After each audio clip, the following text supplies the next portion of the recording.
እባብ ወደ ሔዋን ዘፍጥረት 3 ላይ ሲመጣ ሔዋንን ያገኛት ብቻዋን ነው።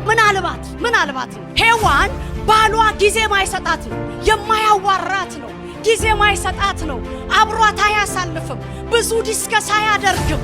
ስለዚህ ሴት ሚያዋራትን ትፈልግ ነበርና አዳም ያልሰጣትን ጊዜ እባብ ሰጣት እና እባቡ ያገኛት ጊዜ ሰጥቷት ነው። ሚያዋራት አገኘች፣ ሚሰማት አገኘች። አዳም ባለበት ፔሪየድ ላይ አልመጣም።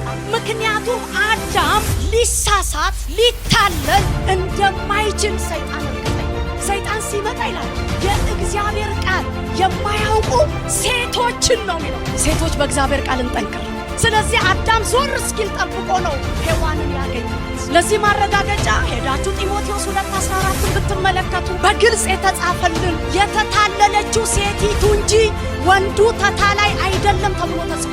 ስለዚህ አዳም ተታሎ የበላ አይደለም። እህቶችን ለመተባበር ብሎ ለመተባበር ብዬ ከኤደን ገነት አልባረርም ከእግዚአብሔር